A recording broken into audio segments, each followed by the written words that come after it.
So I have a very serious presentation, and it's all about taking marketing risk. This is behind the scenes of how me and five friends got dinner completely covered at ECC.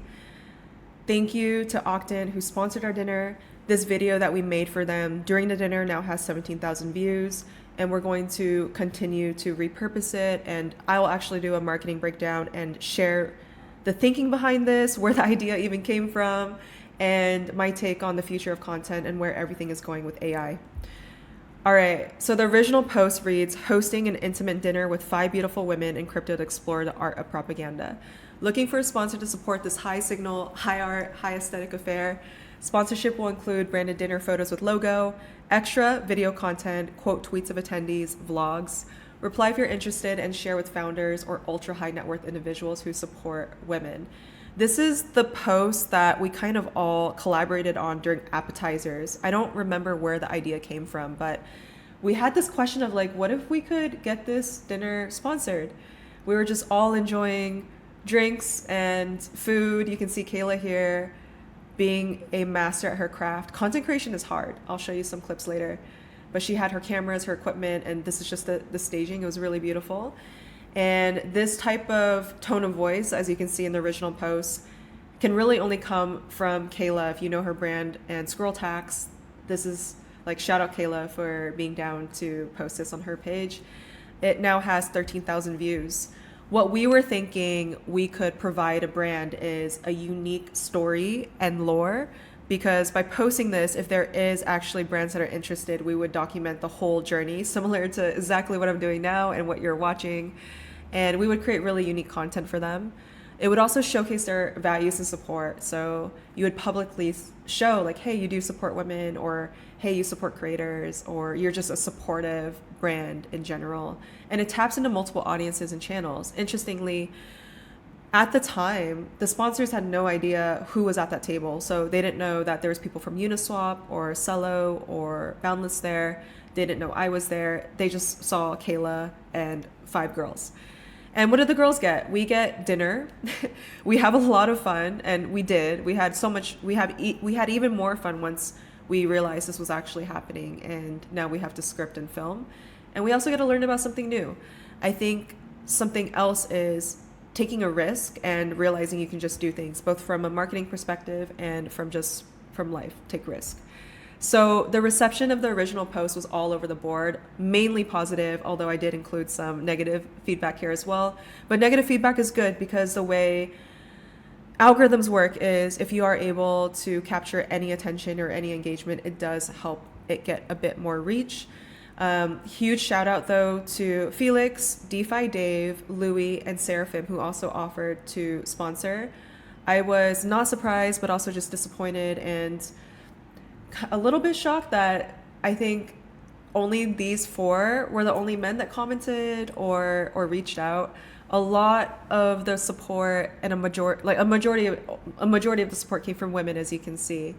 And there was also this comment that I found interesting. So 5 people is criminally low for brand exposure. Better to find ultra high net worth individuals and drive it via emotional support women in art lever than get all these media assets. Unless you're putting together your 5 besties with super high followership, at which point you're just asking for a sponsored friend dinner. I think it's interesting because if I was in house and if I'm assessing if this is a good offer or not, so if I was just gracing my eyes with that tweet that Kayla posted, I would immediately ask like, hey, what is the cost? Who is there?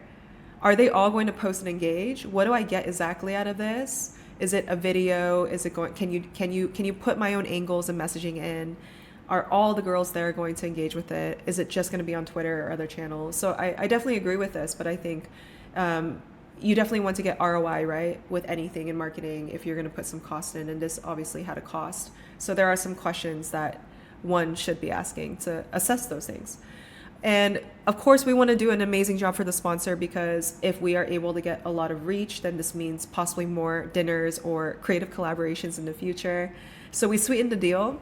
Louis, who is an amazing videographer and storyteller, he came an hour later, and after he said that he mentioned if we get a sponsor, he'll drive straight to us. And this was during second course. So he did end up coming and filming for us. So prior to Louis coming, this was dinner. We were creative directing. We had the best dessert. I had the best dessert that whole week in Cannes. This is kunefe. It's a Turkish dessert, and we were playing with the Octon app. I was checking out my steak GLM. We were just shooting girls' dinner. And we were also collaborating on the copy together. So in our group chat that we use to even plan dinner and plan out ops, like timing and where we're meeting, once we realized it's going to be Octant, we were reading blogs, getting the angles and hooks, and trying to think about how to creative direct this into content that would be engaging and shareable. So you can see some of the early V1s of the scripts here. Again, this is a type of script that really only like Kayla, it could come from Kayla, at least like I could not be calling out ultra high net worth individuals on my personal page. It doesn't really match my brand. And I think this is why it works so well, because Kayla does have her own personal voice and brand. And here is Louis showing up. I was so impressed. So if you see the video on the right, that is Kayla shooting it in one shot. If you've seen the original video where she starts at the bar and then Louis taps her shoulder and she walks through, all of that was just filmed in one streamlined shot, which was very impressive to see, because yeah, I'm better as a marketer, I guess.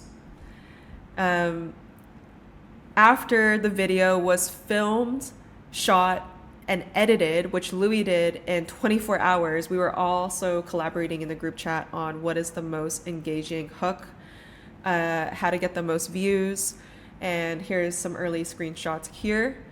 And really what it comes down to on what makes content interesting.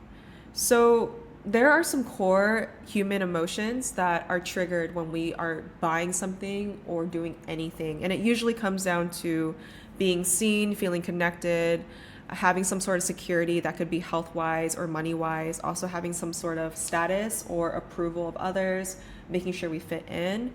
Now, when it comes to actual content, what I deduced is it can be one or a combination of these things, and I'll touch base on what this kind of looks like in the next few slides. But really what makes interesting content is it's novel, so it's something new that people haven't seen. And that could be something that is really well produced, so it could be aesthetically pleasing, or the way that it's edited is so beautiful. Or when VO3 came out, people were making like those animals that were doing ASMR. That was very novel. You haven't seen that before, and now it's played out. It could also be educational content, so something that I'm curious about learning about, or in crypto, it's oftentimes new protocols that might have some type of speculation value, or maybe even some type of airdrop opportunity.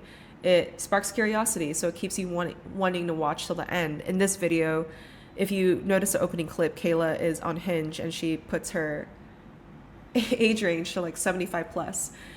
I think something crypto Twitter is getting really good at is also how do we engagement bait and create content that is possibly annoying or upsets people, or makes people want to correct them, because anytime someone comments, it also helps your content get more reach. And obviously a huge one is that it's funny and entertaining.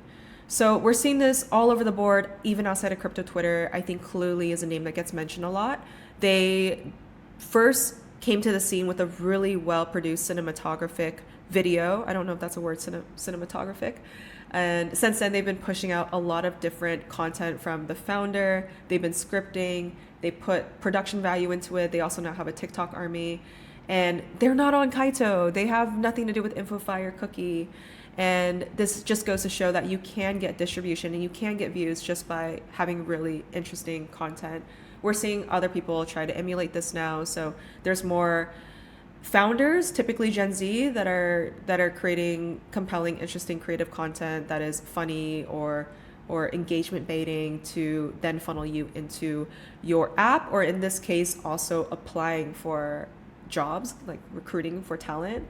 This is another interesting example where a founder has started to build up her TikTok presence and farm her account. So essentially posting daily about whatever product she's building in this target audience. And then she drops her app. So what does the future of content look like? So AI is continually getting better and better, and more people are using it. It's going to get commoditized, and it already is. So like that Yeti example, or animals doing ASMR, that was already like 2 weeks old, right? So content has to become more novel. This can mean the script, the production, the editing, the actual medium you're using, whether that is like a live stream, or now people are doing live interviews at events, or everyone is like doing vlogs post events. You're seeing a lot more video content on X, or even using new channels.